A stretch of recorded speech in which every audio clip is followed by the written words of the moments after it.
je vais essayer de commencer le partage. Donc d'abord, est-ce que vous m'entendez? Oui, madame. Oui, madame. Oui, madame. Madame.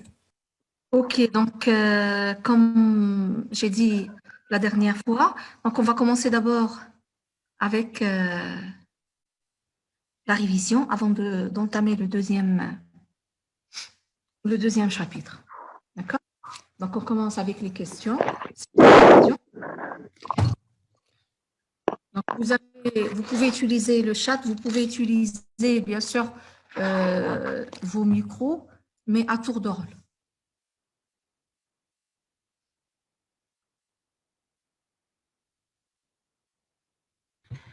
أستاذة عفاك. Oui? Oui, mademoiselle? Oui?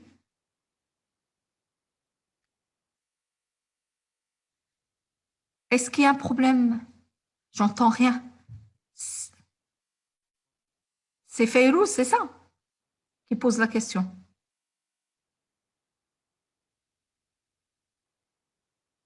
Donc, en attendant que Fayrouz arrive à se connecter. أستاذة عفاك واش تقدري تصيفطي لينا في الكونت اكاديميك ديالنا لونغوجيسترومون ديال الحصة اللي كانت قبل من لا سيونس؟ Oui, je vais le faire, mais j'avais commencé, j'ai arrêté. Donc, je veux préparer la vidéo sans aucun problème. Je vais l'envoyer avec la séance d'aujourd'hui, sans aucun problème. Merci madame. Yallah. J'attends les questions comme ça. Madame, Oui. نعم. أستاذة عفاك واش تقدري تزيدي تشرحي لنا لا كاباسيتي دو شون et le point de flétrissement؟ مرحبا. Ok, donc la différence entre... D'abord, je réponds à la question de Hamza Rouya qui pose la question quelle est la différence entre les stomates aérifères et les stomates aquifères. Donc, les stomates aquifères, ce sont des stomates... ce sont des stomates normalement par où sortent l'eau sous forme liquide, aquifère. L'eau, donc l'eau, elle est liquide. Les stomates, normalement, qu'on trouve au niveau des feuilles, où sortent, on parle de stomates en général, c'est des orifices par où sort l'eau. Donc, aquifère, l'eau, elle est à l'état liquide. Les autres stomates, c'est à l'état vapeur. Ok, je vais essayer de partager la partie, donc,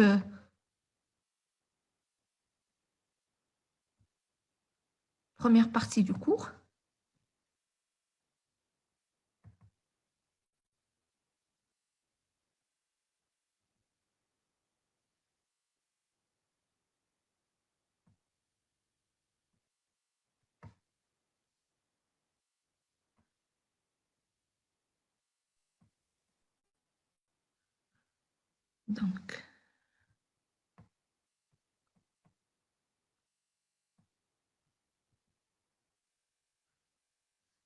Donc, est-ce que vous voyez le partage? Oui, madame, ça marche. Ok, donc, il y a la question concernant... Non, je l'ai dépassé.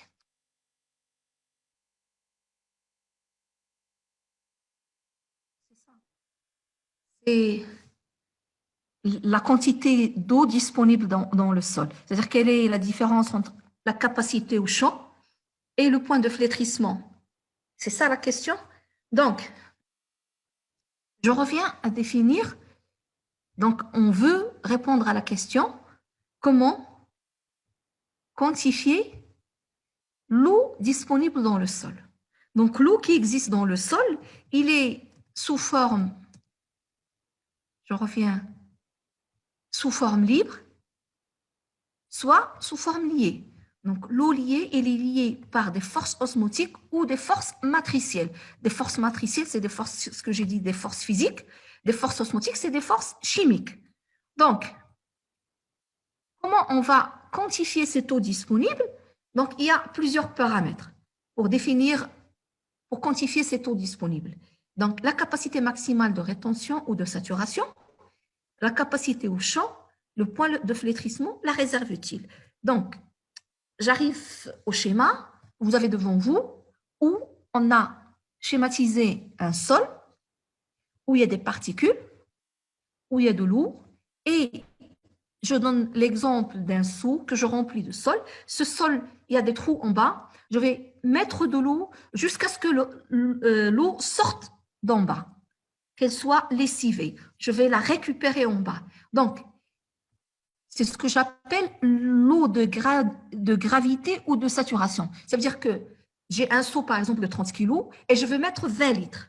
Si je mets 20 litres et l'eau commence à sortir d'en bas, ça veut dire que on va appeler cette eau l'eau de gravité ou de saturation que je vais récupérer en bas. Une fois que l'eau ne sort plus des trous qui sont en bas du pot, donc je suis à la capacité au champ. C'est-à-dire c'est la quantité d'eau qui est retenue par mon sol. C'est-à-dire l'eau qui est liée par des forces osmotiques ou par des forces physiques. D'accord? Donc, ça, c'est ce qu'on appelle la capacité au champ, la quantité d'eau retenue par les forces chimiques ou les forces physiques au niveau du sol. Une fois la racine commence à absorber l'eau, donc les racines, c'est de charbon, le main. Quand tu la racine, la quantité d'eau, elle va diminuer jusqu'à un point où la plante ne peut plus absorber l'eau. Donc, c'est ce que j'appelle le point de flétrissement. Donc, entre le point de ressillage, ça veut dire qu'il y a un lessivage d'eau, et le point de flétrissement, c'est ce que j'appelle la réserve utile en eau. C'est-à-dire c'est l'eau qui est disponible à la plante. C'est l'eau que peut absorber la plante. Donc, elle est retenue sous forme de film qui est assez épais autour des particules terreuses ou dans des fins capillaires. Cette eau est facilement absorbée par les racines. Lorsque j'arrive au point de flétrissement, vous vous rappelez le TD, au niveau du point de flétrissement, la plante ne peut plus absorber. Donc, je suis à un équilibre. Le potentiel hydrique au niveau du sol est égal au potentiel hydrique au niveau de la racine. Donc, l'eau ne peut plus être absorbée. Donc, c'est une eau qui est inutilisable par la plante. Pourquoi? Parce qu'il est retenu par des forces qui sont très fortes, sous forme de film très mince autour des particules du sol.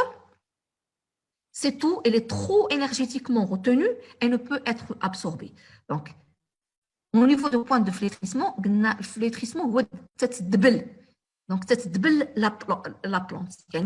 Quand est-ce que la plante elle flétrit? Lorsqu'il n'absorbe plus l'eau. OK? Est-ce que j'ai répondu à ta question, Férouz?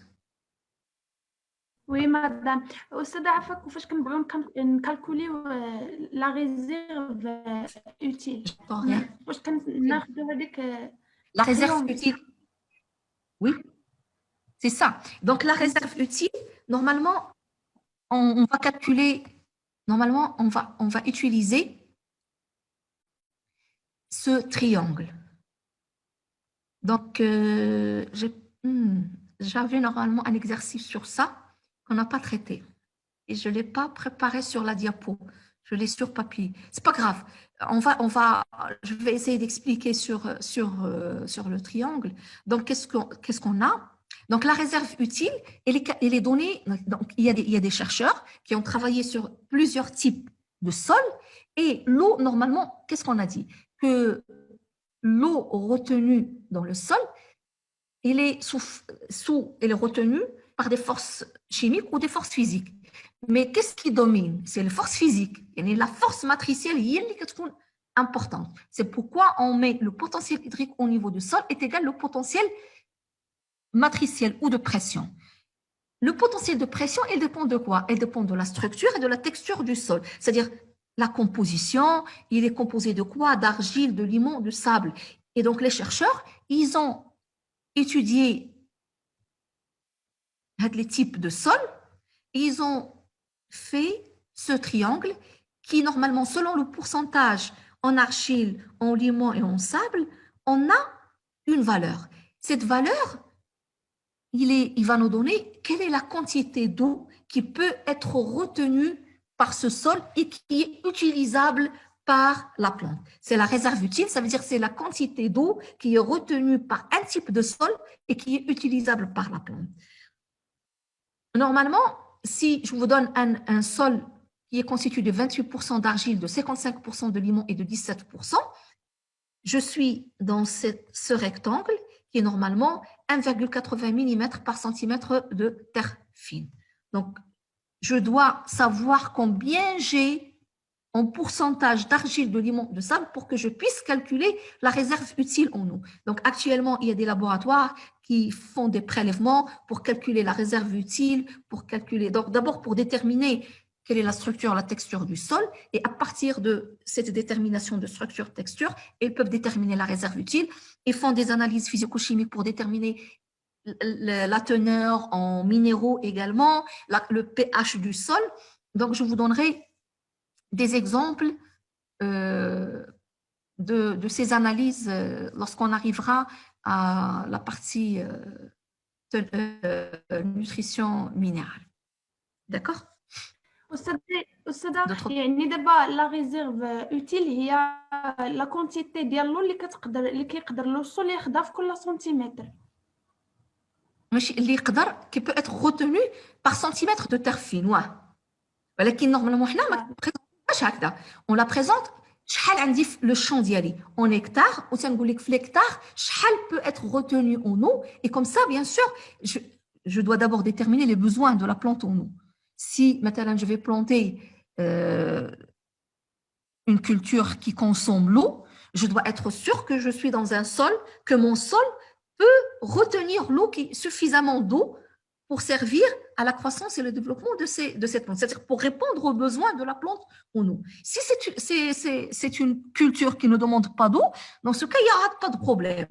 Mais le problème se pose quand j'ai une culture qui demande beaucoup d'eau et que mon sol il est incapable de retenir l'eau.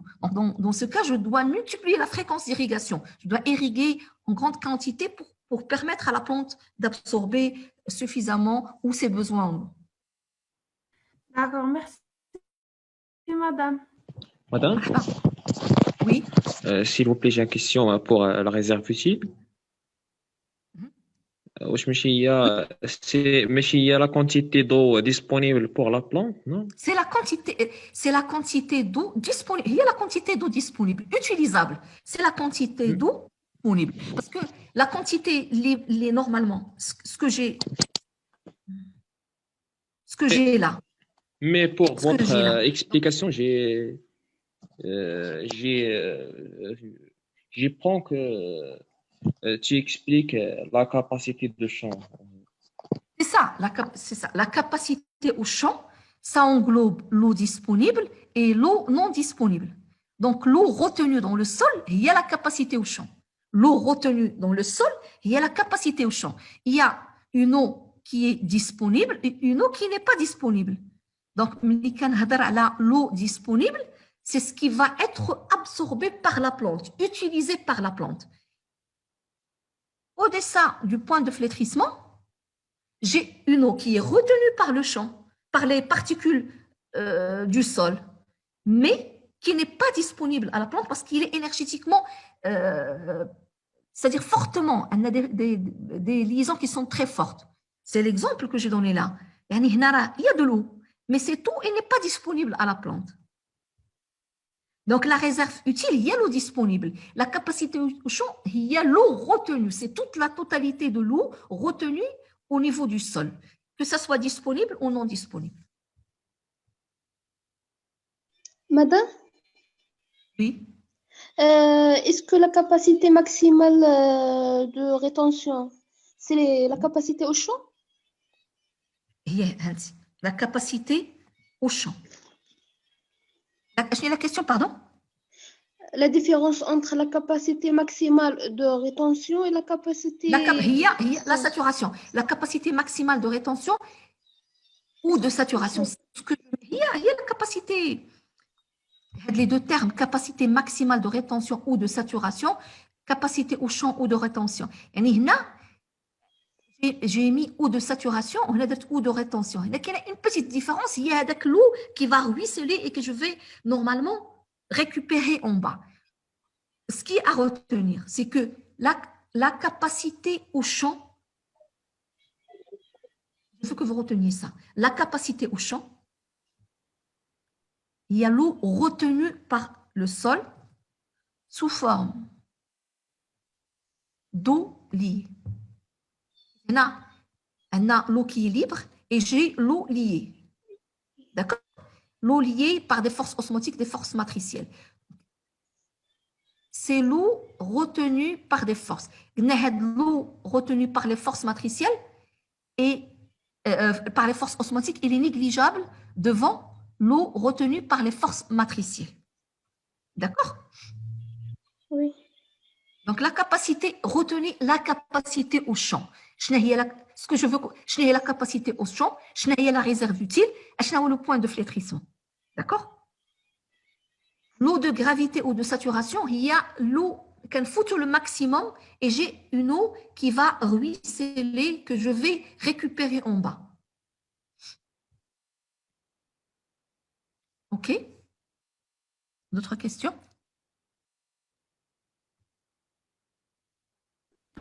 Madame, أستاذة عفاك قلتي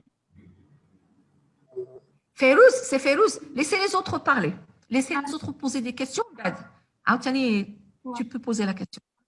ouais, madame, Oui. comment les plantes se débarrassent de كتخلص من هذوك اللي بول الغازول اللي كيكونوا في لا فان ديال l'absorption Au niveau, c'est-à-dire lorsque j'ai un problème de cavité, c'est ce que j'appelle le problème de cavité, c'est-à-dire j'ai une colonne qui s'interrompt, une colonne d'eau qui est interrompue parce qu'il y a des bulles de gaz qui se forment.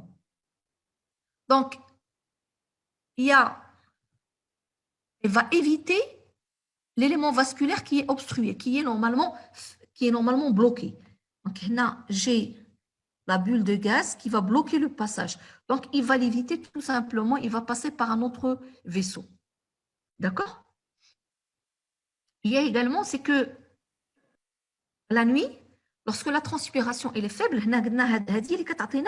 la solution, la diminution de la tension permet de remettre en solution les gaz. Mais quand la transpiration elle est faible, ou très tôt le matin, ou la nuit, lorsque la transpiration elle est très faible, c'est-à-dire la quantité qui est absorbée elle est plus importante que la quantité qui est transpirée. Dans ce cas, les gaz qu'on a au niveau du xylème, ils vont être remis en solution. Je donne toujours l'exemple du verre contenant le jus.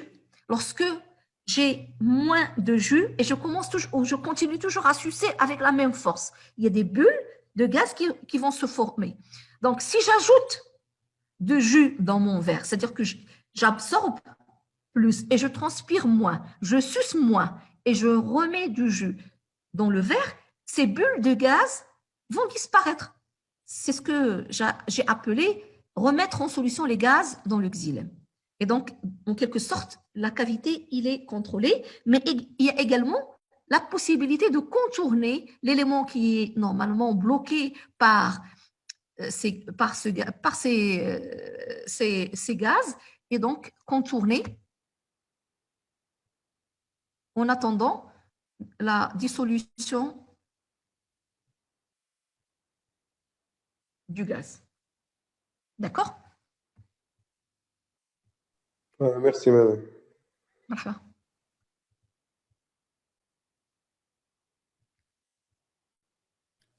S'il vous plaît, madame, j'ai une question. Oui. Oui. Concernant l'acide abscisique, je ne comprends pas comment participer à la fermeture des stomates au cas d'un stress hydrique. Donc, l'acide abscisique, c'est une phytohormone qui est synthétisée et qui permet, donc, l'acide abscisique, c'est une hormone qui est synthétisée lorsqu'on a un stress hydrique. Donc, là, ils ont fait une expérience, ils ont mis une plante en stress hydrique, c'est-à-dire qu'ils ne l'ont pas arrosée. Ils ont remarqué qu'une fois la plante, il n'y a plus d'eau au niveau du sol, la quantité en ABA commence à augmenter. Et c'est instantané. Dès qu'il y a un stress hydrique qui s'installe, on a une augmentation de la teneur en acide abscisique. Lorsqu'on va réhydrater, c'est-à-dire qu'on va arroser, qu'on va irriguer, ils ont remarqué qu'il y a une diminution de l'acide abscisique. Donc, que fait cet acide abscisique? C'est une phytohormone qui fait quoi? Qui va, normalement, agir sur les ponts calciques qui vont faire entrer le Ca2+. Et donc, une fois que j'ai le Ca2+, il entre, donc la concentration il va augmenter et j'aurai une dépolarisation. Et cette dépolarisation, qu'est-ce qu'il va faire? Il va activer les canaux pour faire sortir les ions. Et donc, si les ions sortent, j'aurai une diminution de la pression osmotique et donc j'aurai un potentiel hydrique qui va augmenter et l'eau qui va sortir. Donc, plasmolyse, fermeture. D'accord? Donc, l'acide abscisique, il va agir sur ces canaux pour faire rentrer le Ca2+ qui existe au niveau de cytosol ou faire sortir le Ca2+ qui existe au niveau de la vacuole. Donc, une fois le Ca2+, il va sortir ou de la vacuole ou il va entrer de l'extérieur, des cytoplasmes des cellules parenchymateuses qui entourent les cellules de garde au niveau des stomates. Donc, j'ai le Ca2+ qui entre, j'aurai une augmentation de la concentration en Ca2+, une dépolarisation de la membrane, et j'ai dit que donc une rupture de l'électroneutralité de la membrane. Une fois que j'ai cette dépolarisation, donc ça va agir, ça va être comme le signal qui va déclencher l'ouverture de ces canaux pour faire sortir les K+, et donc les Cl- également. Et une fois que les ions commencent à sortir, donc s'ils commencent à sortir, bien sûr, j'ai la pression osmotique qui diminue, le potentiel hydrique qui augmente et l'eau va sortir, plasmolyse, fermeture. D'accord? D'accord, madame, merci beaucoup. Oui, Fayrouz, tu avais une question à poser tout à l'heure? Là, donc les plantes n'ayant pas le poil d'absorption, il y a de mycorhizes. Les mycorhizes, c'est l'association des champignons avec la plante pour assurer l'eau. Oui, l'eau et les éléments minéraux, oui. Oui, c'est ça. Les mycorhizes, واش كيكونوا عند les plantes الكبار ولا On les trouve partout. ولا Pardon? Ou là, on va les trouver chez certaines plantes, pas d'autres. C'est ça la question? Non. 80%. J'ai compris votre question. Donc, 80% des plantes sont normalement mycorhizées.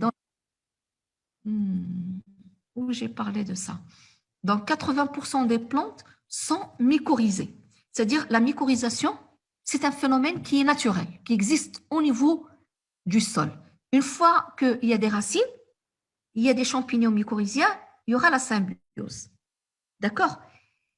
Bien sûr, la symbiose mycorhizienne, il est plus importante chez les plantes de grande taille, les plantes vivaces, qui n'ont pas de poils absorbants. Mais ils n'ont pas.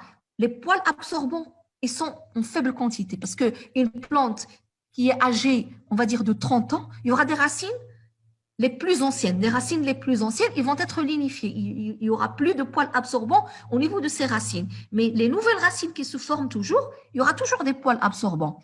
Mais ce n'est pas suffisant pour nourrir toute la plante. Donc, il y aura une association, et c'est une association qui est normale, qui se fait normalement sans l'intervention de l'homme. Et cette mycorhisation, c'est là. Donc, cette association, là, c'est une expérience qu'on a fait au laboratoire. Donc, on a pris une plante, normalement, c'est une gymnosperme, c'est une plantule au laboratoire, mais cette plante, dans la nature, il est ectomycorhizé, c'est-à-dire il est mycorhizé. Et vous voyez là le mycélium, ça, c'est un réseau de mycélium de champignon qui est associé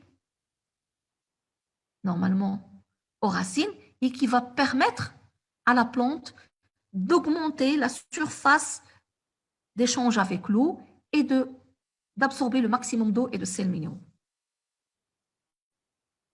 D'accord? Merci. Marhaba.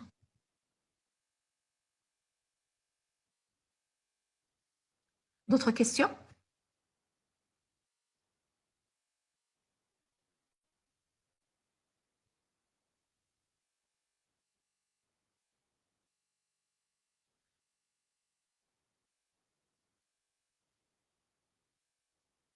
Donc, s'il n'y a plus de questions, je passe le chapitre 2.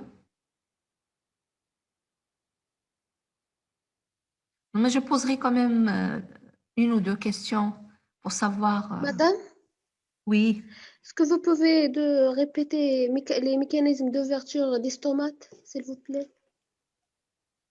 les mécanismes d'ouverture, comment la plante Les stomates. comment la plante fait Les pour stomates. transpirer, la physiologie. C'est ça? Oui, des stomates. C'est ça. Les mécanismes d'ouverture des stomates.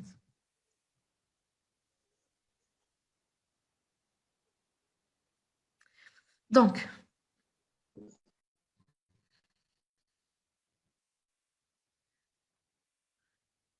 l'ouverture des stomates, on a dit qu'il va dépendre de l'état hydrique des cellules de garde. C'est soit les cellules sont turgescentes et dans ce cas, on aura une ouverture, soit les cellules sont plasmolysées et dans ce cas, on aura fermeture. Pour qu'il y ait turgescence au niveau des cellules de garde, il faut que l'eau pénètre à l'intérieur. Et pour que l'eau pénètre dans les cellules de garde, il faut que le potentiel hydrique soit faible par rapport au potentiel hydrique au niveau des cellules qui entourent les stomates. Donc, pour diminuer le potentiel hydrique, on augmente la pression osmotique. Pour augmenter la pression osmotique, il faut augmenter la concentration en ions, en acide, en sucre, c'est-à-dire tout ce qui va permettre d'augmenter la pression osmotique va influencer l'ouverture des stomates. Donc, pour qu'il y ait entrée des ions, il faut agir sur ces canaux. Qu'est-ce qui se passe? Pour hyperpolariser, ça veut dire rompre l'électroneutralité de la membrane, je vais agir sur cette pompe à protons pour faire sortir les H+. Donc, la lumière bleue, il va agir sur ces pompes à protons, faire sortir les H+. Si les H+ sortent, j'aurai une hyperpolarisation de la membrane.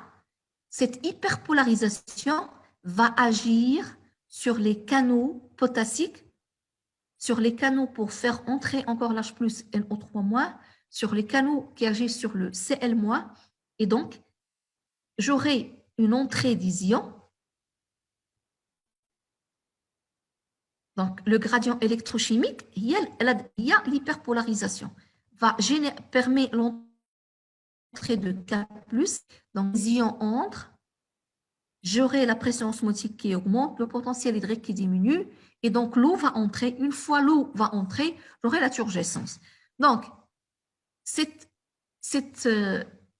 ouverture des stomates, elle est également régulée par l'acide malique. La question de votre collègue l'autre fois, c'est quoi l'acide, c'est quoi le malate? J'ai dit que c'est une molécule à 4 carbones qui normalement, vous voyez, elle est stockée au niveau de la vacuole et qui sortent une fois il sort au niveau de cytosol, j'ai une enzyme, la phosphoénolpyruvate carboxylase, qui va la décarboxyler, et j'aurai le cycle de Calvin, j'aurai donc la formation du glucose, du maltose, donc j'aurai des sucres qui vont intervenir, j'aurai l'acide malique.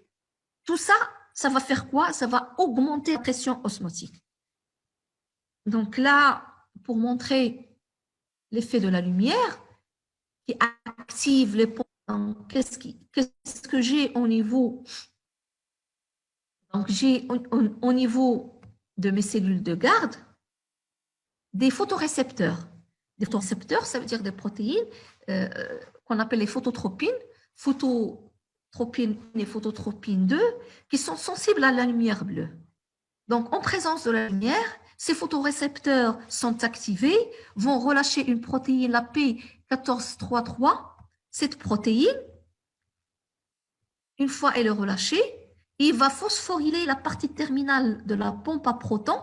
Et donc, c'est un processus de phosphorylation, de déphosphorylation qui va activer notre pompe à protons et qui va faire sortir les H+.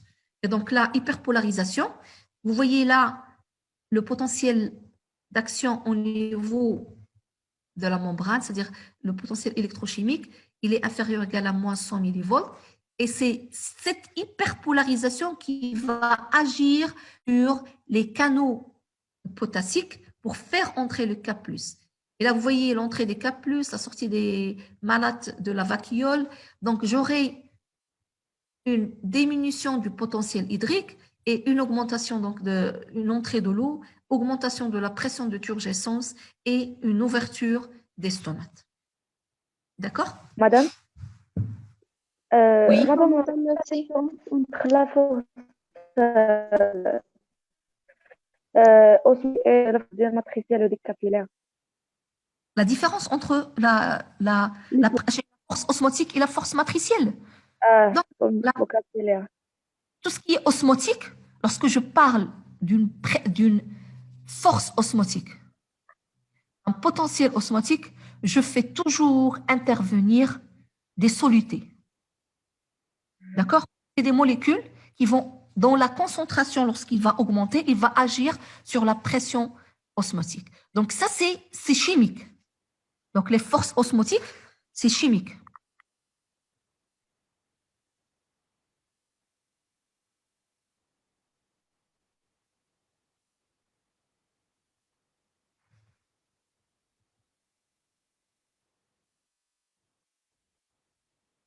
C'est ça. Donc là, lorsque vous avez osmotique, j'ai un milieu hypertonique, un milieu hypotonique, et j'aurai donc le phénomène d'osmose, l'eau qui va se déplacer du milieu le moins convexe vers le milieu pour atteindre l'isotonie, c'est-à-dire des milieux qui seront équilibrés, l'état d'équilibre. Ça, c'est des forces osmotiques. Lorsque je vais parler d'une force matricielle ou une force motrice, c'est physique. C'est physique. Donc, c'est une force qui est normalement exercée par la matrice au niveau du sol, par les particules de sol. Les particules du sol qui peuvent être la roche, comme ils peuvent être les colloïdes. Les colloïdes, ce sont des molécules qui ne sont pas solubles, mais qui bouchent. Mais lorsqu'on prend une molécule, ce qu'on appelle les colloïdes, on va les mettre dans l'eau. L'eau, il ne sera plus clair. Ils vont être normalement dissous. Ils ne vont pas être dissous, mais ils vont être mélangés dans le sol, dans l'eau qui existe au niveau du sol. Et c'est homogène, mais ce n'est pas dissous. Je ne trouverai plus de l'eau claire. Donc, les colloïdes, des particules qu'on va trouver principalement au niveau du sol, c'est de la matière organique. Donc, cette matière organique exerce également une force. C'est une force qui est physique. C'est pourquoi j'ai dit des forces capillaires et des forces colloïdales. Des forces capillaires, la capillarité, il y a l'adhésion. Mais quand on dit une force capillaire, c'est-à-dire les forces parce que l'eau, il va adhérer à des parois, il y a la roche d'Iéna, une surface, etc. Donc, je reviens pour expliquer la capillarité. Donc là, j'ai un capillaire, une tige en verre qui est trouée en bas et qui est trouée en haut. Lorsque je vais la mettre dans l'eau, j'aurai les molécules d'eau qui vont adhérer les particules de ces capillaires qui est en verre. Donc, ils vont des liaisons. Oui. Oui, Donc, madame. ils vont faire des liaisons hydrogènes et une fois ils adhèrent aux parois, ils vont tirer les autres particules parce que les molécules d'eau, ils sont cohérentes, et vont tirer et j'aurai une montée d'eau. Mais cette montée d'eau, elle est très négligeable devant le volume d'eau qui est normalement absorbe, qui monte normalement sous l'effet de la transpiration. OK. Ok, madame. Merci. Marhaba. Oui.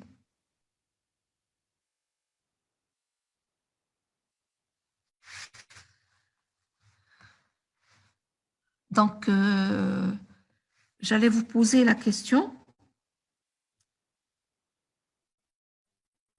Donc, pour parler de ces forces matricielles et ces forces normalement osmotiques dans le sol, j'ai normalement une culture qui est normalement très consommatrice de l'eau.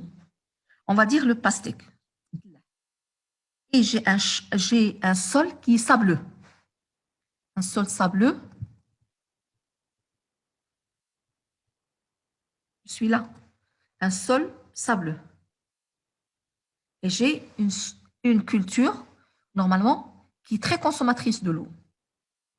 Donc, si je me contente uniquement de l'eau de précipitation, j'aurai un stress hydrique.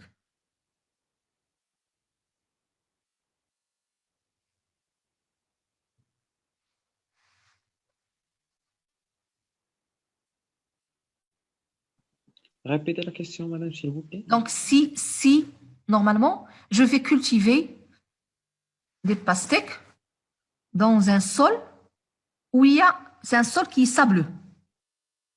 Et je ne vais pas irriguer. Je vais cultiver en bourre, c'est-à-dire je vais me contenter des précipitations, la pluie, de l'eau de précipitation. Est-ce qu'il y aura un stress hydrique ou pas? Il y a un stress hydrique. Il y aura un stress hydrique. Oui. Il faut compléter la phrase. Il y aura un stress hydrique. Parce que cette plante, elle est disponible en beaucoup d'eau. Il consomme beaucoup d'eau. Oui. Oui, mais il y aura un stress hydrique si les quantités d'eau, normalement, les précipitations sont faibles. D'accord? Même si j'ai un sol qui est sableux, ça peut suffire à une culture si j'ai des précipitations qui sont importantes. Si la quantité d'eau qui tombe sur la pluie, elle est suffisante, je n'aurai pas un stress hydrique. Quand est-ce que j'aurai un stress hydrique? Si les quantités d'eau, normalement, que j'ai par précipitation est inférieure les quantités d'eau dont a besoin la plante. Donc, là, faites attention à la question d'y aller. Même si je suis dans un sol, dans la capacité, je suis dans un sol où la capacité au champ elle est très faible, c'est-à-dire qu'il ne retient pas beaucoup d'eau. Donc, si les précipitations ils sont fréquentes et les quantités d'eau qui tombent ils sont suffisants, je n'aurai pas de problème. Je n'aurai pas de stress. Le stress, je vais l'avoir si les quantités sont faibles. Les précipitations sont faibles, donc j'ai une année sèche par exemple. Dans ce cas, oui, j'aurai besoin de recourir à l'irrigation pour compenser ce manque d'eau. Est-ce que vous avez compris la question? Oui, madame. C'est une question piège. Oui. Donc vous faites Oui, madame. Donc vous avez compris, Finchis. La question, Après la réponse, nous. Vous avez compris, Finquet, le piège. Donc faites Oui. Mais ça ne sous-entend pas toujours. Désactivez vos micros. Si je pose la question, est-ce que j'aurai un stress hydrique? J'aurai un stress hydrique lorsque les quantités d'eau qui sont disponibles à la plante ne sont pas suffisantes. Donc, si j'ai les précipitations qui sont fréquentes, la quantité d'eau qui tombe par pluie, c'est suffisant, je n'aurai pas de stress hydrique. Oui, madame. Donc, si je vous pose la question, quels sont les mécanismes qui sont employés par la plante pour tolérer la salinité dans le sol ou dans l'eau d'irrigation? Répète, madame. Quels sont les mécanismes qu'utilise une plante pour tolérer la salinité dans un sol ou dans l'eau d'irrigation?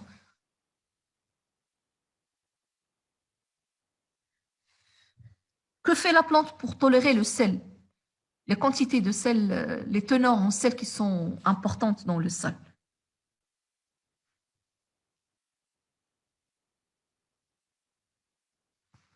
Est-ce qu'on a fait le TD? Je vous ai envoyé normalement le TD, le polycopier ديال le TD. Donc, première des choses, une détoxification. La détoxification, c'est soit par exclusion, c'est-à-dire faire sortir les ions, soit la compartimentation. D'accord? Deuxième stratégie, c'est la régulation de l'homéostasie, donc par la sécrétion d'osmoticum. OK? Vous suivez? Vous êtes Oui, encore... Oui. Oui, madame. Donc, je parle de ça. Donc, lorsque je vais vous dire quels sont les mécanismes employés par la plante, les mécanismes. Donc, la compartimentation, l'exclusion, l'utilisation des ions pour ajuster la pression, comme osmoticum pour ajuster la pression osmotique, synthétiser des osmorégulateurs.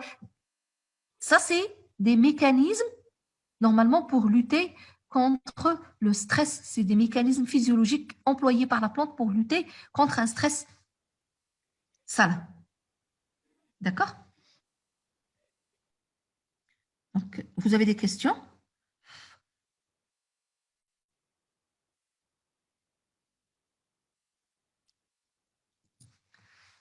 Donc, je peux passer au deuxième chapitre. Donc, je répondrai au fur et à mesure, il n'y a pas de problème. Si vous avez des questions, on est encore ensemble. D'accord. Madame, est-ce que les H+ n'augmentent pas la pression? Pardon, je viens de voir les questions, les messages.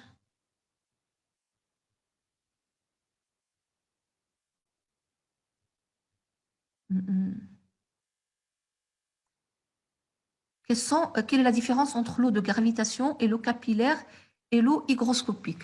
L'eau hygroscopique, c'est l'eau qui est retenue par des forces qui sont très importantes au niveau du sol. C'est l'eau qui n'est plus disponible. L'eau de gravitation, c'est l'eau qui va ruisseler, qui va normalement, ça c'est un message de Yacine, c'est une question de Yacine. L'eau qui va ruisseler et qui va normalement descendre la nappe phréatique. L'eau capillaire, c'est l'eau retenue par normalement les particules de sol qu'on a, les particules de sol, de la roche, etc. Quelle est la différence entre l'eau de gravitation et l'eau capillaire? Ah, c'est la même question. Pouvez-vous répéter le fonctionnement? C'est ce que j'ai répété. L'acide abscisique est synthétisé au niveau de quel organe? Les racines, au niveau des racines, et il est transporté. Ça, vous allez le voir, Ilyes, avec professeur Majida Al-Harouni. L'ouverture de la cellule de garde, est-ce que le potentiel osmotique qui augmente ou bien la pression osmotique? La pression osmotique augmente et le potentiel hydrique, le potentiel osmotique diminue.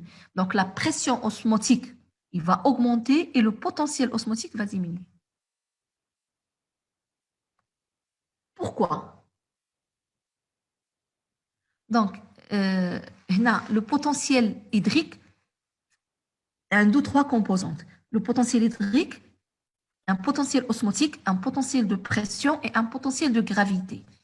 Donc, le gravité, il est négligeable sauf pour les plantes de grande taille. Donc, pour le potentiel osmotique ou le potentiel de pression, donc le potentiel osmotique est égal moins la pression osmotique. La pression osmotique, il y a RTC.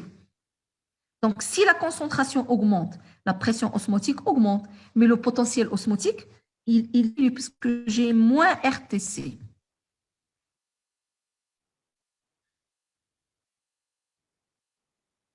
Anas, pardon, il y avait une question. Dans la force osmotique pour le dessin, je veux savoir où est l'équilibre. Je repars. Je n'ai pas compris. Anas Arsalan, votre question, je n'ai pas compris. Où est l'équilibre? Quel équilibre? Le dessin, de pression osmotique. Je repartage.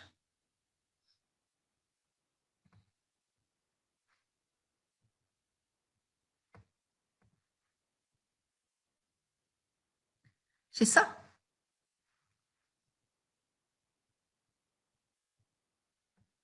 C'est ça l'équilibre. L'équilibre, ce n'est pas avoir la même quantité d'eau de ce côté que de l'autre côté. Non, l'équilibre de point de vue concentration en solidité dans l'eau. C'est-à-dire, j'avais un milieu hypotonique et un milieu hypertonique. Et là, j'ai des milieux isotoniques. C'est-à-dire, les concentrations, elles sont les mêmes de part et d'autre de cette membrane qui est semi-perméable.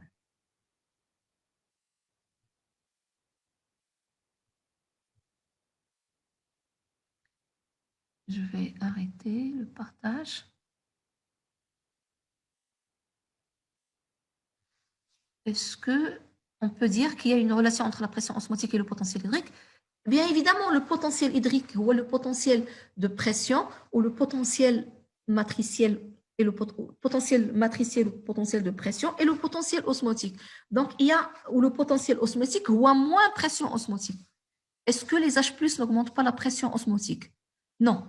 Les H+, normalement, ils vont agir sur le potentiel électrique et c'est ce qui va faire entrer les K+ pour agir, bien sûr, sur la pression osmotique.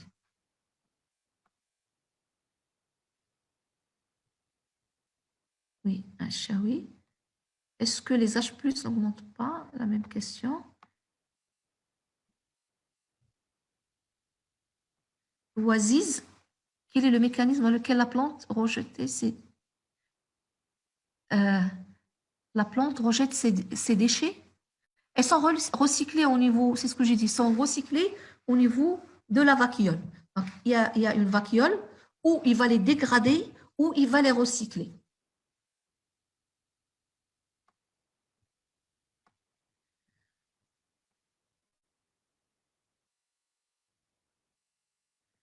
Ok, donc je vais passer au deuxième chapitre. مدام Oui, مدام واش كتسجلي هاد الحصة حتى هي؟ oui, j'enregistre toutes les séances. C'est enregistré automatiquement. Et une fois que j'ai les... Donc, je vais vous envoyer les vidéos sans aucun problème. Ok, merci. Madame, Non. Oui, j'ai une question, s'il vous oui. plaît. Concernant la tension superficielle. Le concept, ça veut dire l'exploitation de la tension de la plante.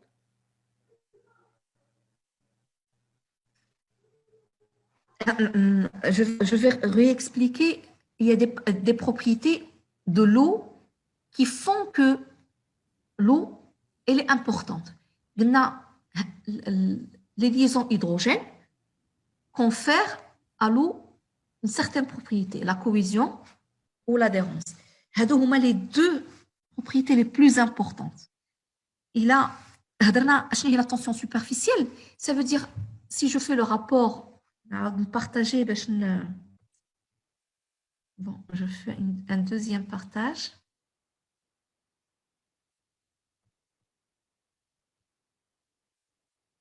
Est-ce que j'ai fermé?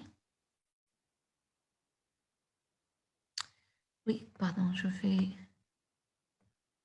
réouvrir le fichier.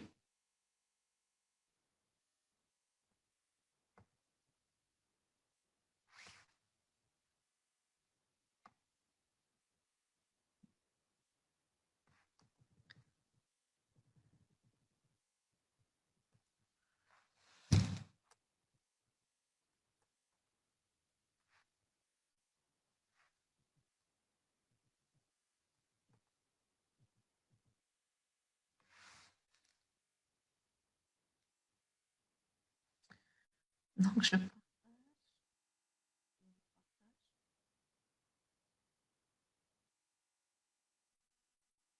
Est-ce que vous voyez le nouveau partage? Les propriétés de l'eau, vous voyez? Oui, madame. Les propriétés de l'eau, vous voyez ça. Donc, la question, c'était là, la tension superficielle. J'ai dit que les liaisons hydrogènes confèrent à l'eau des propriétés extraordinaires. Le pouvoir de cohésion, d'adhérence et de tension superficielle. Donc, la cohésion, on a compris qu'est-ce que c'est que la cohésion. Ce sont des liaisons entre les molécules d'eau entre elles-mêmes. L'adhérence ou l'adhésion, c'est les liaisons hydrogènes entre la molécule d'eau et des substances qui sont différentes. La tension, elle résulte également de la cohésion. La cohésion des molécules entre elles et va restreindre le nombre de molécules à la surface d'un liquide. J'ai une cohésion où les gouttes ainsi formées ont un rapport surface-volume minimal qui permettent la formation d'un maximum de liaisons hydrogènes. Je n'ai pas, c'est pas comme si j'étale, je suis en train de chercher à faire une comparaison. Une crème. Si j'ai une crème et je vais sur une surface en verre, je peux l'étaler. Il va être étalé de la même façon. J'aurai un film qui est étalé sur la surface, normalement en verre. D'accord? Si j'étale, si je mets de l'eau et je vais essayer de l'étaler sur le verre, j'aurai la formation de gouttes. Ça veut dire le volume d'eau, normalement qui est en contact à le verre, il est très faible. Parce que là, on a une tension de l'eau superficielle, c'est soit il va adhérer, comme il ne peut pas adhérer au niveau du verre, les molécules, la cohésion, il est donc la cohésion entre les molécules d'eau fait que j'aurai des surfaces minimales de contact avec le verre. J'aurai des gouttes qui peuvent glisser et tomber. Donc, il y a les canaux, la tension superficielle. Et c'est une bonne chose, parce que si j'ai de l'eau qui reste à une surface de l'eau kbira, va s'évaporer. Il a la surface de l'eau qlila, la quantité d'eau qui va s'évaporer va être minime. Fahmtini? Est-ce que c'était... Qui a posé la question? Moi. C'est qui? Je une séance où on activera les caméras. J'ai envie de vous voir, savoir à qui je communique. D'accord? Merci. On va se voir, on chauffe les étudiants avec qui je travaille. Parce que c'est très frustrant de travailler devant un écran où il n'y a que le cours et je ne vois pas mes étudiants. Donc, il y a une question. Amel qui pose une question. Est-ce que vous pouvez répéter l'activation des pompes à protons par la lumière? C'était avant que j'explique ou après Amel? Ahrachou, Amel.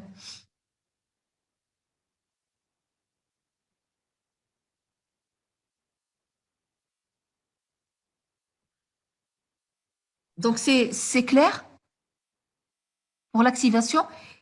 Ce qui est à retenir, c'est qu'on a des récepteurs, les phototropines, au niveau des membranes qui sont normalement sensibles à la lumière bleue.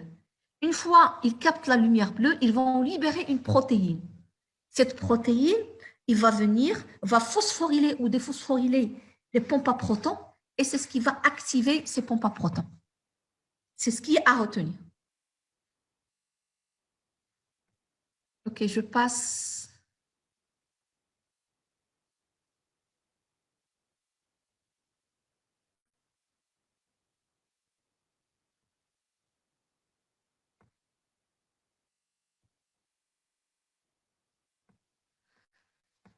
Ok.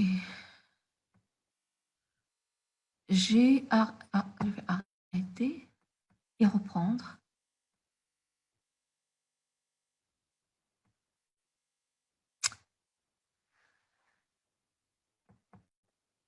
Vous voyez rien, bien sûr, parce qu'elle est en pause.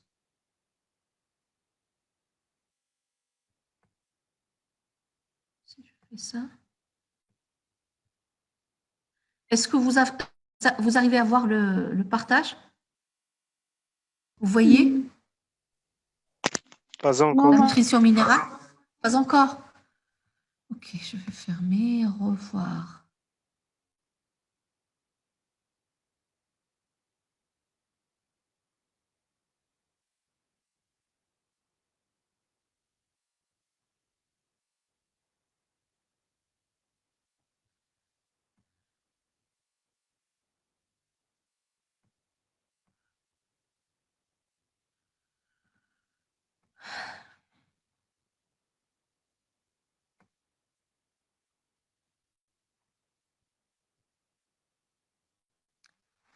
Ok. Là, je pense que vous êtes en train de voir.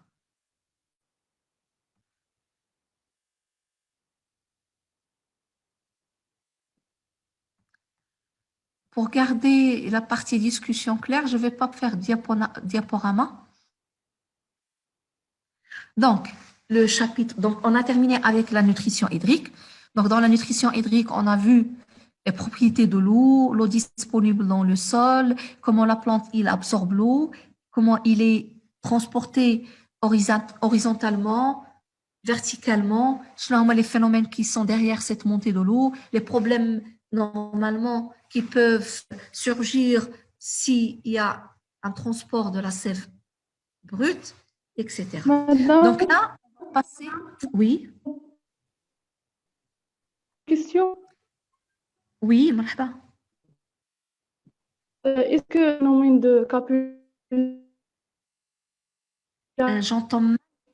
J'entends, ما كنسمعكش. Je n'entends rien. est-ce que la Est-ce que vous,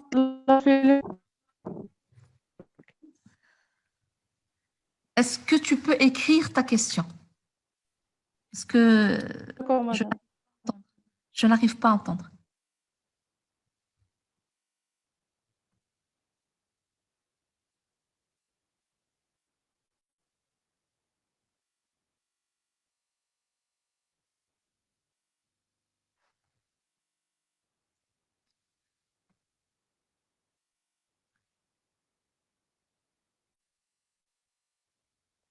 J'arrive pas à voir la discussion. Ok.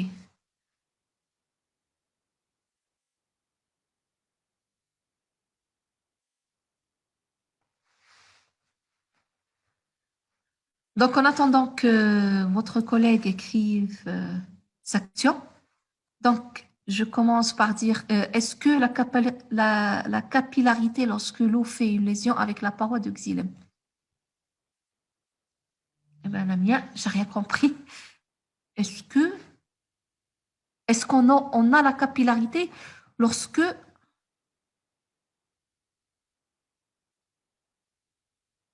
je n'ai pas compris la question.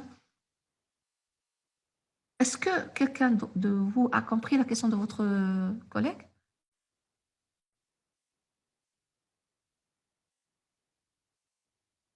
Essaye d'utiliser encore ton micro. J'espère que ça va marcher cette fois-ci. Et tu peux parler en arabe sans aucun problème. Parce que je n'ai pas compris ce que tu as écrit. La mienne, pardon. Madame, Oui. انا في لا سيونس الفايته كنت سمعتها ما عرفتش بصح وبغيت نتاكد كنت كتبتها كتبت لا فينومين شنو هي؟ ديالاريتي فاش لو في اون لي باروا دو ديليم Une lésion, une liaison. Une liaison. وي Oui, c'est ça. وي ليزون Il fait une liaison حيت كتبت هي ليزيون انا ما قريتش لي هذه ليزيون هي شي حاجه une déchirure une lésion هي une déchirure. Ok, sans problème. Oui, la capillarité c'est les liaisons avec la paroi de xylème. Oui. C'est une liaison avec la paroi de xylème. C'est exact. غير هذيك lésion ça s'écrit pas comme ça. lésion هي شي حاجه جرحه. Oui, D'accord? merci, madame. Ok, ok, ok. Oui, merci. Donc, le chapitre 2, normalement, on va aborder un autre type de nutrition qui est la nutrition minérale. Donc, dans ce deuxième chapitre, on parlera de la base de la nutrition minérale. Donc, on aura 3 parties. On parlera de l'absorption et de transport des éléments minéraux, l'absorption depuis le sol, leur transport au niveau de la plante et l'assimilation. Donc, on donnera un exemple de l'assimilation qui est la nutrition azotée. J'ajouterai également la nutrition phosphatée. Donc,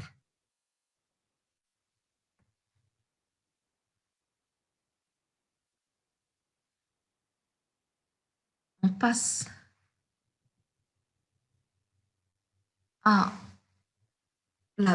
aux bases de la nutrition minérale des plantes. Donc, les minéraux, ils ne vont pas se trouver dans l'atmosphère. Ce n'est pas comme l'eau.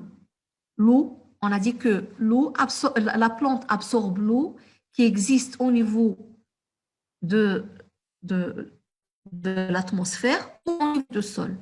Les éléments minéraux, ils vont exister au niveau du sol. Et donc, le sol, il est très important pour l'eau, pour la plante, parce qu'il va jouer des fonctions qui sont très importantes. Donc, on va étudier quelles sont ces fonctions, quelle est la composition, les analyses et les types de sol et la relation entre la composition d'un sol et la disponibilité des éléments minéraux. C'est comme ce qu'on a vu pour la relation entre la composition, entre la texture, structure du sol et la disponibilité en eau. Donc, le sol, il va jouer plusieurs fonctions qui sont très importantes. La première, il est mécanique. Mécanique, ça veut dire c'est un support où on va planter la plante, où la plante se trouve. Il joue un rôle biologique, puisque dans le sol, on va trouver des micro-organismes qui peuvent, bien sûr, faire des relations, des échanges, des symbioses avec la plante. Et donc, c'est un rôle biologique. On aura des micro-organismes ou des organismes vivants dans ce sol qui peuvent servir à la plante. Alimentaire, oui, un rôle alimentaire puisque les nutriments existent au niveau du sol. C'est un lieu d'échange et est un filtre, oui, c'est un lieu d'échange qui permet un échange entre la plante et le milieu extérieur. Donc, comment elle est formée, ce sol? La genèse du sol, ça veut dire la formation du sol. Comment le sol, il va se former. Donc, il est formé sous l'action des agents d'érosion. C'est quoi les agents d'érosion? C'est-à-dire les agents qui vont agir sur la roche-mère, la désagréger pour avoir le sol. Il va se former sous l'action de racines de plantes parce que il y aura un échange des micro-organismes et de la matière organique. Donc, dans un sol, il y a d'abord la roche-mère qui va se dégrader. Une fois il est dégradé, j'aurai une plante. Cette plante, donc, il va venir, il va absorber l'eau, il va libérer, donc, dans ce milieu de la matière organique qui va permettre aux micro-organismes de s'installer. Une fois ces micro-organismes s'installent, on aura un échange. Donc, on aura des migrations, on aura des accumulations, on aura la formation d'un sol. Donc, dans un sol, on a des horizons qui sont étudiés, qui sont connus par tous les scientifiques. Donc, j'aurai l'horizon 0, l'horizon A, l'horizon B, l'horizon 0. Donc, en gros, en fait, c'est ça. En jaune, en violet et en noir. Donc, une première couche de surface qui comprend la couche 1 à sa surface. C'est une zone d'accumulation de la matière organique. La matière organique, c'est ce qui va tomber de la plante. C'est des organismes, normalement, qui meurent et qui vont se dégrader. La couche F, elle est dite de fermentation. Donc, la matière organique, elle est dégradée. Donc là, la matière organique, elle s'accumule. Elle va se dégrader, elle va commencer à se dégrader. Et la couche H, c'est là où gérer une couche formée d'humus. L'humus, c'est normalement l'acide humique, c'est une accumulation qui est brun sombre. Là, vous voyez, le sol. Donc, j'ai de la matière organique.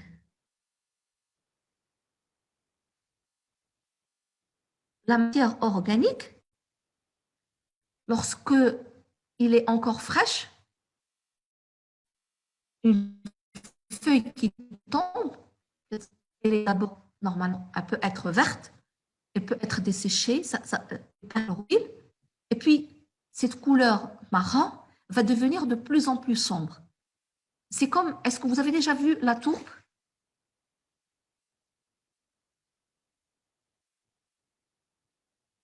Vous avez vu la tourbe? Déjà vu la tourbe?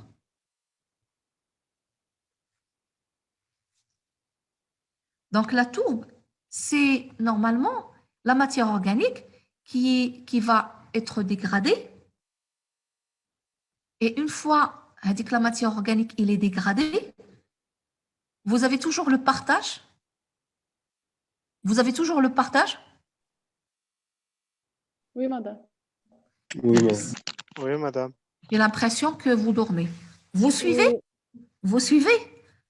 Oui. Vous avez eu le cours de microbiologie, le professeur Sakele, cet après-midi? Oui, oui. Donc, j'ai l'impression que vous êtes fatigué. C'est pourquoi... OK. Donc, la couche H, il y a le mus. Le mus, lorsque la matière organique elle est dégradée à un stade très avancé, là, on obtient cet humus. Il y a une accumulation qui est, de matière qui est brune et sombre. Et plus on a de matière organique, plus on a d'humus dans un sol, plus on dit que ce sol, il est riche. Donc, le sol, il est riche. C'est un sol qui permet d'installer des cultures, mais qui connaissent la matière organique ou qui connaissent les éléments minéraux. Donc, la matière organique, c'est lorsque la matière se dégrade et forme l'humus. Et on va parler de complexe argilo-humique dans un sol et son importance. L'horizon A, zone de lessivage, c'est-à-dire tout ce qui va être lessivé va être retenu. L'horizon B, c'est là où commence l'altération de la... Est-ce que vous pouvez désactiver vos micros, s'il vous plaît? Allez-y, désactivez vos micros, s'il vous plaît. Donc là, j'ai la roche-mère, c'est l'horizon C. L'horizon A, c'est là où commence la dégradation ou l'altération de la roche-mère. Là, c'est une zone de lessivage. Et ça, c'est là où se nourrit la plante, où il y aura de la matière organique, où il y aura des micro-organismes et où il y aura les minéraux. Donc, de quoi il est composé un sol? Donc, ce sol, ces horizons, rappelez-vous ce terme, horizon, c'est des étages, c'est comme des étages qu'on va trouver au niveau du sol. Et chaque étage, chaque horizon, il a une spécificité. Donc, de quoi il est composé un sol? D'une fraction solide, qui peut être organique ou minérale, d'une fraction liquide, qui est la solution du sol, où il y a de l'eau, et d'une fraction gazeuse, l'air. Donc, la solution du sol, c'est là où on aura l'eau qui contient les éléments minéraux solubles, on aura les colloïdes, ce qui n'est pas soluble dans l'eau, on aura des particules, normalement, qui sont solides, la roche, ça c'est des particules solides, vous voyez des colloïdes, la pierre, etc. Donc, l'eau, le sol, il est formé de plusieurs horizons sous l'action de plusieurs facteurs. Donc, des facteurs d'érosion qui peuvent être l'eau, l'air, la température, etc., des facteurs de l'environnement, des facteurs climatiques. Il y a la racine, il y a les micro-organismes qui aident à former des horizons. Ces horizons, ils ont des spécificités. Plus on s'approche de la surface, plus on a de la matière organique, plus on va en bas, plus on a la roche, plus on s'approche de la roche-mère.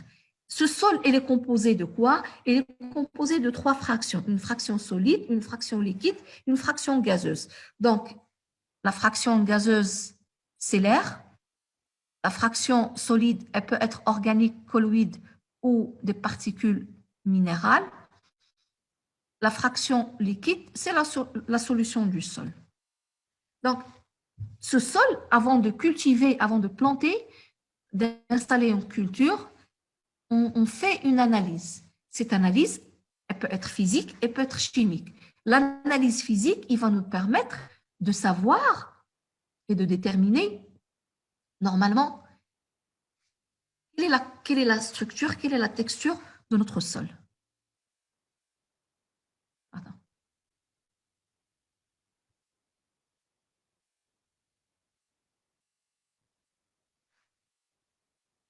Donc, en fait, c'est ce qu'on appelle l'analyse physique, c'est ce qu'on appelle la granulométrie. Donc, ça va nous donner la texture du sol. C'est-à-dire, je vais, par des séries de tamisage, je vais déterminer le pourcentage de sable, le pourcentage de limon et le pourcentage d'argile. Donc, le sable, c'est normalement des particules qui ont des diamètres entre 50 micromètres et 2000 micromètres. Les limons, c'est entre 2 et 50. Et l'argile, c'est inférieur à 2. Donc, en fait, ces tamis, ils ont des pores avec ces diamètres. Et une fois je fais le tamissage avec 50 micromètres, ça veut dire que j'ai ce que je vais récupérer en bas, inférieur à 50 micromètres, c'est les limons et l'argile. Ce qui est en haut, ça va être du sable. Et donc, je refais une autre série de tamissages avec 30, 40, jusqu'à ce que j'arrive à 2. Et là, je peux récupérer le pourcentage de la fraction de sable, la fraction de limon et la fraction d'argile. Et ça va me donner la texture du sol, de mon sol. Et je reviens toujours à mon triangle avec des pourcentages, bien sûr, de terre fine. Et là, j'ai le limon, l'argile, le sable, et j'ai des pourcentages. Je peux déterminer, est-ce que j'ai un sol avec de l'argile lourde, est-ce que j'ai un sol argileux sableux, argileux limoneux, limoneux argileux, etc. Ça dépendra de pourcentage de la fraction sable, la fraction limon et la fraction argile. L'analyse chimique, c'est en fait une analyse de la teneur en éléments minéraux, en grammes d'oxyde par kilogramme du sol. Donc actuellement, il y a des laboratoires, comme j'ai dit, qui font ces analyses et qui vous disent est-ce que votre sol il est fertile, est-ce qu'il permet l'installation de votre culture, si vous avez des connaissances sur les besoins en éléments minéraux de votre culture. Donc, le calcium, le magnésium, le potassium, le sodium, le phosphore, la potasse, etc. La teneur en azote, la teneur en calcaire, ça c'est un exemple d'éléments minéraux qui est analysé et qui est déterminé. D'accord? Je vais fermer et partager avec vous un exemple d'analyse physico-chimique du sol. Donc, je ferme, j'arrête le partage. J'ouvre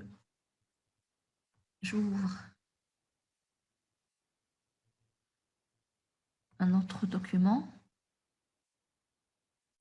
pour montrer un exemple d'analyse du sol.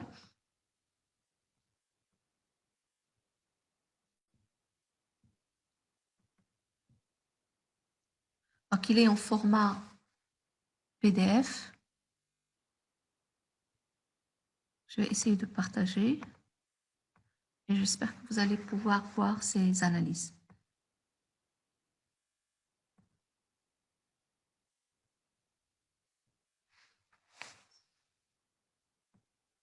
Est-ce que vous voyez le partage? Vous avez un rapport d'analyse de sol par un laboratoire. Oui, Est-ce que vous voyez madame. Oui, madame. Oui, madame.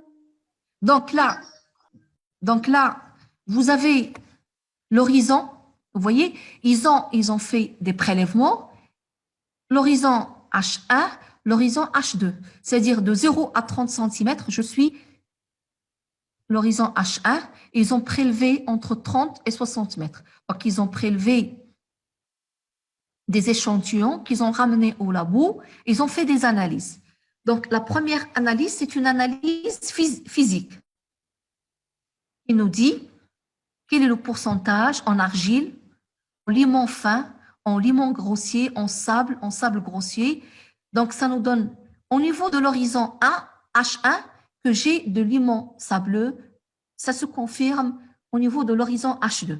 Donc, mon triangle, donc mon pourcentage d'argile, de limon, donc la conclusion, je suis dans cette case, j'ai un sol limono-sableux. Ça, c'est ce qu'on appelle l'analyse physique. Donc, en calculant le pourcentage, ça c'est des pourcentages. Et donc, selon le triangle de texture, ils ont déterminé quel est le type de sol. Et puis, ils sont passés à l'analyse physico-chimique. Chimique, ça c'est physique, chimique. Donc, la première des choses qu'ils ont analysées, c'est l'état humique. Ça veut dire, quelle est la matière organique? La teneur en matière organique. Quelle est la teneur en matière organique? Donc, la teneur en matière organique, au niveau de l'horizon 1, H1, il est à 1,53. Donc, il est adéquat. Là, vous avez des couleurs. Donc, un rouge très foncé, c'est très faible. Faible lorsque c'est plus clair. Adéquat en jaune. Élevé en vert clair, très élevé en vert foncé. Donc là, le sol qu'ils ont analysé, il contient de la matière organique dans l'horizon H1 en quantité suffisante. Mais lorsqu'ils sont entre 30 et 60 H2, c'est entre 30 et 60 cm. Lorsqu'ils sont entre 30 et 60 cm, je suis fleur rouge. Donc, c'est très faible. Donc, lorsqu'il est supérieur à 1,5, je suis dans une zone de suffisance inférieure en manque. D'accord? Là, pourquoi j'ai la zone H1, la matière organique est suffisante, alors que la zone H2, j'ai les teneurs très faibles? Tout simplement parce que dans ce sol, il y avait un amendement en matière organique. C'est-à-dire que l'agriculteur, il a apporté de la matière organique, il a mis de la tourbe avant de planter les palmiers. Donc ça, c'est un champ où le palmier est planté. Donc, c'est pourquoi j'ai la matière organique, elle est suffisante dans cet horizon. Par contre, dans l'horizon H2, elle dit une insuffisance. Et puis, ils ont, dans l'extrait aqueux, ils ont analyser les teneurs en ammonium, en nitrate, en chlorure. Ils ont déterminé les valeurs. Entre 0,5 et 0,2 à 0,5, je suis adéquat. Vous voyez, 170, 209, inférieur à 25, donc là, c'est très, très important. Ils ont analysé, bien sûr, le sodium. Et là, ils ont analysé le pH, le calcaire, ils ont analysé la teneur en potasse K2O, en acide phosphorique, et là, j'ai toujours le vert très élevé parce qu'il y avait un amendement, un apport. Là, le cuivre, le manganèse, là, pour le manganèse, je suis faible, très faible, faible, faible. Là, c'est élevé, élevé. Et là, c'est adéquat. D'accord? Ça, c'est un exemple d'analyse, normalement, physico-chimique faite dans un sol où il y a une culture. Donc, je reviens au cours, j'arrête ça pour revenir et partager le cours.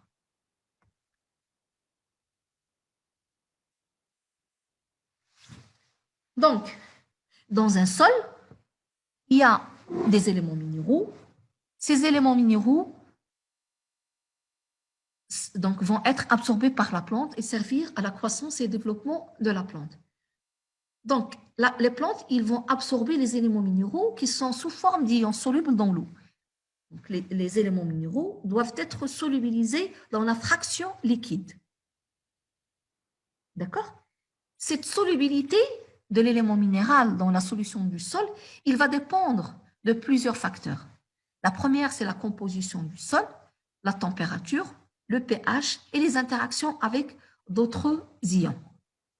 Donc, je commencerai par le pH. On va répondre à ces deux questions. Comment le pH agit-il sur la solubilité des minéraux et qu'est-ce qui fait varier le pH d'un sol à l'autre? Donc, déjà, lorsqu'on va parler de pH, on va parler de pH neutre, on va parler de pH acide et de pH basique. Donc, tout ce qui est supérieur à 7, c'est basique. Tout ce qui est inférieur à 7, c'est acide. Donc, ce document, il montre que la plupart des sels sont plus solubles en milieu acide qu'en milieu basique. Donc, là, si je suis à des pH acides, mes éléments minéraux, ils vont être solubilisés dans la fraction liquide. Par contre, plus je vais dans un sol où le pH est élevé, plus la solubilité elle est très faible. Donc, en milieu acide, la forme H2PO4 est favorisée, alors qu'à pH plus basique, c'est la forme HPO4 de moins qui est présente. Dans la solution de sol, c'est habituellement le fer ferrique Fe3+, qui domine largement, excepté à pH élevé. Donc, le phosphate peut précipiter sous forme de sel, d'aluminium, de calcium ou de fer selon le pH. Donc, dès que le pH est proche de la neutralité, le fer se transforme en fer ferrique et précipite en Fe2O3. Donc, pour que mes éléments minéraux soient solubles dans la fraction liquide, il faut que le pH de mon sol soit acide. Et donc, la plante, dans ce cas, elle a deux stratégies pour acidifier son sol. Donc, qu'est-ce qu'il va faire? La conversion du fer ferrique en fer ferreux, utilisée pour l'assimilation de zinc, de cuivre, de manganèse. L'acidification se fait également grâce aux acides phénoliques ou aux ATPases à protons, les fameuses ATPases à protons, les H+. Elle va faire sortir des H+, qui va normalement libérer dans le sol et qui vont acidifier le sol et permettre normalement aux éléments minéraux d'être solubles dans la fraction liquide. Ou il va sécréter normalement des molécules qu'on appelle des phytosidérophores chez les graminées qui vont chélater le fer et empêcher normalement sa précipitation et donc permettre son assimilation par un mécanisme employé aussi pour le zinc et le cuivre.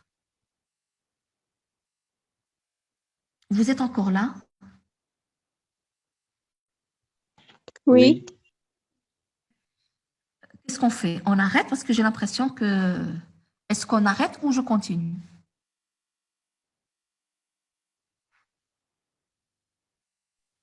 Continue, madame. Donc, je termine cette partie d'acidification parce que c'est très important. Donc, un sol, j'ai dit que le pH du sol, le pH doit être acide pour permettre la solubilité des éléments minéraux. Donc, la plante, elle peut également agir donc, pour modifier l'acidité de la rhizosphère. Qu'est-ce que la rhizosphère? La rhizosphère, c'est la sphère autour des racines, c'est-à-dire c'est la zone qui entoure les racines. Donc, elle peut libérer des acides phénoliques, libérer des H+, qui vont permettre la solubilité. Pardon.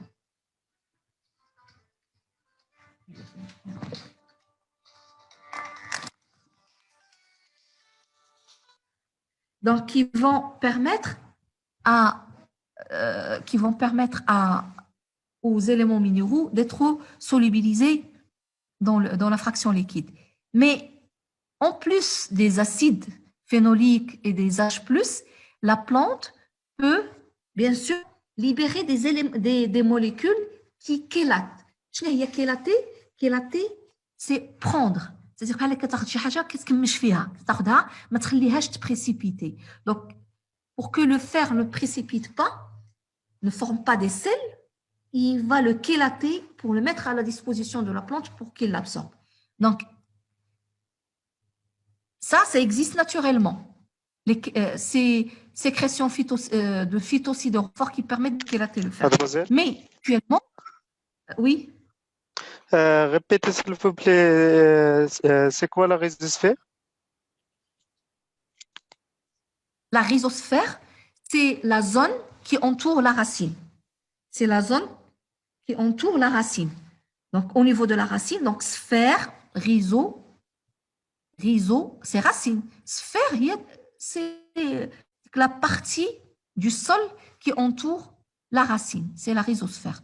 Donc, la plante, qu'est-ce qu'il va faire? Il va sécréter au niveau des racines, au niveau de la rhizosphère, par les racines, des phénols. Les phénols, c'est des acides. C'est des acides. Et les ATPases, grâce aux ATPases à protons, il va libérer les H+. Tout ça, qu'est-ce que ça va faire? Il va acidifier la rhizosphère et solubiliser les éléments minéraux. Il y a d'autres plantes, comme les graminées, qui peuvent sécréter des molécules qui chélatent, qui prennent, lesquelles s'acfiront le fer, pour le mettre à la disposition, pour qu'il ne précipite pas le fer ou le zinc ou le cuivre. Ça, c'est les deux stratégies, c'est des stratégies qui existent naturellement dans le sol. Okay? Mais actuellement, il y a des chélateurs commerciaux.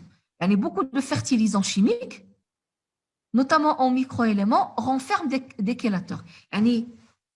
Les fertilisants chimiques, la matière chimique qui يزيدها au niveau du sol, اللي كيكونوا فيهم les éléments minéraux. اش كيديروا مع هذوك les éléments minéraux? Ils ajoutent des chélateurs, بحال le DTA, بحال le DTPA, le DDTHA. Ce sont des chélateurs qui, normalement, vont chélater le fer et empêcher, normalement, sa précipitation sous forme de sel.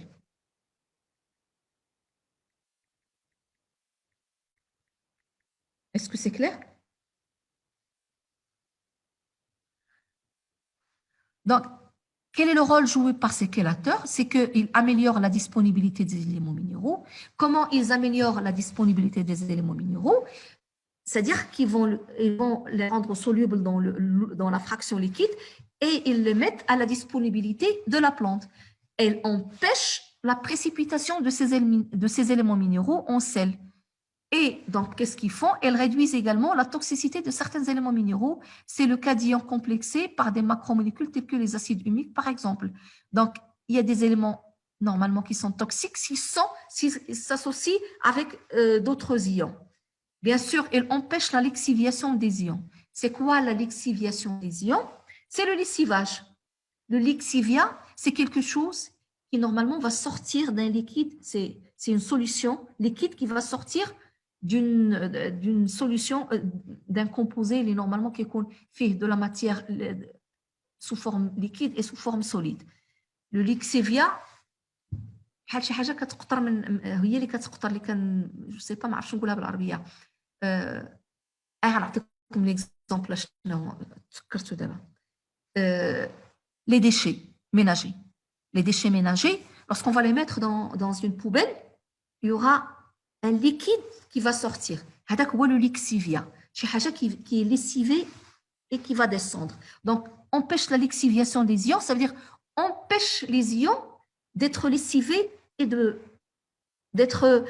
d'aller vers la nappe phréatique. C'est surtout les anions. Tous les ions qui sont chargés négativement ne sont pas chélatés par, normalement, au niveau du sol. Ils vont être lessivés ou donc la plante ne peut pas les utiliser. Donc, lorsqu'on va mettre des chélateurs qui vont chélater ces ions qui sont chargés négativement, ils vont être disponibles à la plante. Donc, ils vont empêcher la lixiviation des ions. C'est clair, la notion de chélateur, un chélateur. C'est une molécule qui va chélater. Donc, il va prendre des éléments minéraux et qui va empêcher leur précipitation en sel et donc qui va les mettre à la disposition de la plante. Donc, il va améliorer la disponibilité des éléments minéraux. Donc, cette notion de chélateur, ça existe naturellement. C'est-à-dire que dans le sol, on peut trouver des chélateurs naturels qui sont sécrétés par les plantes. Mais actuellement, les chercheurs, avec l'avancée de la recherche dans ce domaine, il y a des chélateurs qui sont commerciaux, tels que le DTA, le DTPA, le DDHA, qui normalement chélatent les éléments minéraux et améliorent leur disponibilité pour la plante. Donc, j'ai dit que la solubilité des éléments minéraux dans un sol dépend de pH. Plus le pH est acide, plus ils sont solubles. Elle dépend également de la température. Une élévation de température favorise l'absorption jusqu'à bien sûr 40. Sa vitesse est en moyenne multipliée par 2 pour une élévation de 10 degrés. Là, je vais vous donner un exemple qui est très simple. Mettez un comprimé, par exemple, de paracétamol dans un verre d'eau contenant de l'eau froide ou dans de l'eau qui est chaude ou là, une eau qui est tiède. Donc, dans une eau qui est très froide, la solubilité elle est très, très faible. Ça va prendre beaucoup de temps. Si vous mettez ce comprimé de paracétamol dans de l'eau qui est tiède, la solubilité il va augmenter. Et plus vous augmentez la température, plus la solubilité augmente. Donc, si on chauffe une solution, on augmente la solubilité des éléments minéraux. L'oxygène. Un sol qui est bien aéré, qui est riche en oxygène, favorise l'absorption des sels minéraux. C'est pourquoi on laboure un sol, on travaille le sol. Vous trouvez toujours les agriculteurs, le mujtahidin, qui normalement, ils aèrent le sol, donc qui khadmou le sol dialhom pour permettre la solubilité et l'absorption, favoriser l'absorption des sels minéraux. Et l'interaction ionique. L'interaction ionique, ça veut dire l'interaction entre les différents ions. Il y a des ions qui sont antagonistes, il y a des ions qui sont stimulateurs, synergistes. Donc, les antagonistes, c'est-à-dire, une fois j'ai un élément minéral qui est absorbé, il va normalement empêcher l'absorption d'un autre élément. Le cas contraire, où un élément minéral il est absorbé, il va favoriser, stimuler l'absorption d'un autre élément minéral. Donc, l'absorption de certains ions est inhibée par d'autres ions, appelés antagonistes. Exemple, le calcium inhibe l'absorption du magnésium. Donc là, le calcium Ca2+, le magnésium Mg2+. Si la plante absorbe le calcium, cette absorption du calcium, il inhibe l'absorption du magnésium. Ou au contraire, des ions qui vont, une absorption qui sera stimulée par d'autres ions qu'on appelle synergistes. Exemple, l'acide phosphorique qui facilite l'absorption du magnésium. Donc, là, je reviens à la disponibilité des éléments minéraux qui va dépendre de la composition du sol, la température, le pH et les interactions avec d'autres ions. Donc, j'ai commencé par le pH pour dire que plus le pH il est acide, plus les éléments minéraux sont solubles. Pour dire que si j'ai un sol qui est normalement, qui s'approche de la neutralité ou qui est basique, la plante elle a deux stratégies pour modifier l'acidité au niveau de la rhizosphère, par la sécrétion d'acide phénolique ou la sécrétion des H+, ou de molécules qui vont chélater les éléments minéraux et précipiter et empêcher leur précipitation sous forme de sel. Donc, j'ai dit que ce phénomène naturel a été exploité par les chercheurs et qui ont bien sûr synthétisé des chélateurs commerciaux comme le DTA, le DTPA, le DDTHA, qui, normalement, qui jouent des rôles qui sont très importants en empêchant la précipitation, en réduisant la toxicité de certains éléments minéraux et en empêchant leur lixiviation ou leur lessivage au niveau des sols. Je dis également que la température joue un rôle très important dans l'amélioration de l'absorption. Plus on augmente la température, plus on augmente l'absorption. L'oxygène également joue un rôle dans l'absorption des éléments minéraux. Et l'interaction entre les ions. Donc, il y a des ions qui vont inhiber, on les appelle des antagonistes. Il y a des éléments qui vont favoriser l'absorption d'autres éléments, on les appelle des éléments synergistes. D'accord? Est-ce que c'est clair jusqu'à maintenant? Donc, la plante absorbe les éléments minéraux solubles dans la fraction liquide. Donc, les ions nutritifs en solution dans l'eau du sol sont relativement peu abondants et généralement peu mobiles dans le sol, car souvent absorbés sur les colloïdes, principalement les cations. On parle des colloïdes qui vont former ce qu'on appelle le complexe argilo-humique. Donc, vous vous rappelez, lorsque j'ai parlé du potentiel hydrique au niveau du sol, qui dépend plus du potentiel matriciel que du potentiel osmotique, parce que la fraction liquide, elle est négligeable devant la fraction solide au niveau du sol. Donc, elles sont relativement peu abondantes et généralement, les éléments minéraux, ils sont très peu mobiles dans le sol. À l'âge, ils sont chélatés, absorbés sur les colloïdes. Les colloïdes, donc, on a un complexe argilo-humique qui est formé, les OH, de l'argile auquel il est associé l'acide humique. L'acide humique, il y a la phase terminale de la dégradation de la matière organique. Donc, lorsqu'on a un sol, le sol, j'ai l'horizon H0, j'ai au niveau de cet horizon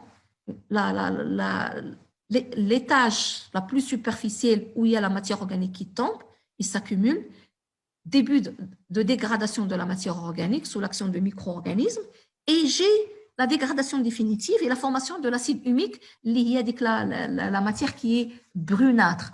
Donc, cet acide humique, il va s'associer avec l'argile. Il va former le complexe argilo-humique qui est normalement chargé négativement.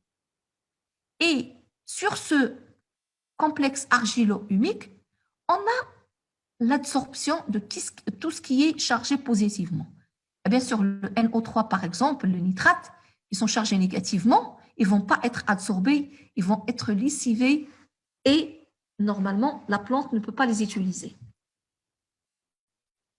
Donc, pour que la plante puisse absorber les éléments, les cations, ce qui est chargé positivement et ce qui est absorbé au complexe argilo-humique, il faut donc d'autres cations ou des protons qui vont être échangés avec l'élément minéraux dont la plante a besoin.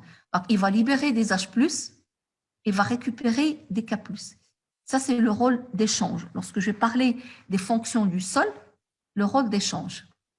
Donc, on a une absorption réversible des cations, affinité variable, donc entre les cations et le complexe argilo-humique, le Al3, l'aluminium, et là, il y a une absorption beaucoup plus importante que les H+, que les Ca2+, que le manganèse, le magnésium, pardon, que le K+, le potassium, le NH, l'ammoniac ou le sodium.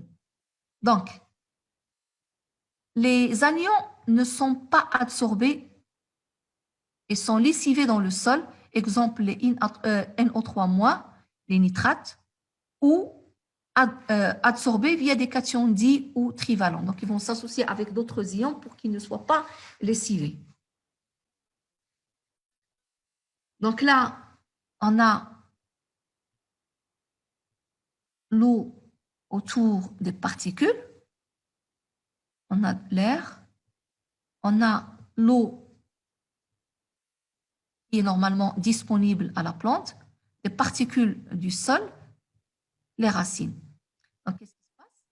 Donc, on a tout ce qui est chargé positivement, il est absorbé, les particules du sol, les colloïdes, donc le complexe argilo-humique, et on a un échange. Donc, les cations, on a un échange. Par exemple, le CO2, il est libéré, donc plus les H+, il va libérer les CO3-. J'ai les H+, qui vont être libérés et je récupère mon Ca2- au niveau de la racine. Donc, un échange. Il faut toujours qu'il y ait un échange parce qu'il y a toujours un équilibre au niveau du sol.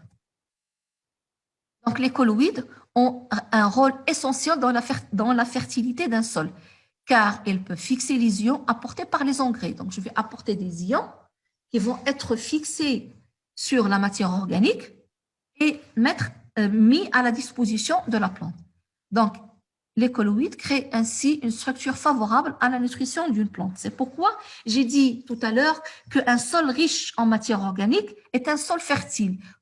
Déjà, la matière organique permet l'installation de micro-organismes. Deuxièmement, cette matière organique s'associe avec l'argile pour former le complexe argilo-humique qui va absorber les ions et les mettre à la disposition de la plante. Donc, lorsque toutes les charges négatives sont neutralisées par les cations, les colloïdes flocules se réunissent en agrégats qui favorisent la circulation de l'eau et de l'oxygène utiles à la plante.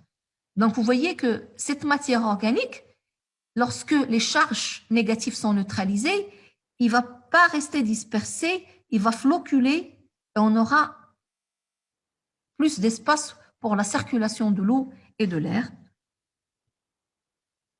Donc, je vais m'arrêter, je pense, là, parce que là, pour parler des régions de l'absorption. Donc là, on a parlé de la disponibilité. Donc, est-ce que vous avez des questions?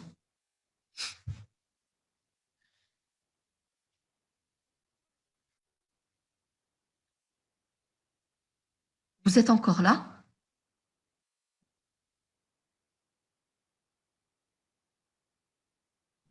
Oui, madame. Est-ce que vous avez des questions? Je veux voir les discussions.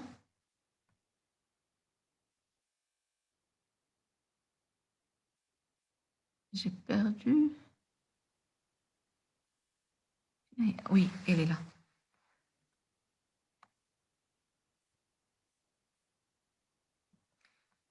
OK. Donc, pas de questions?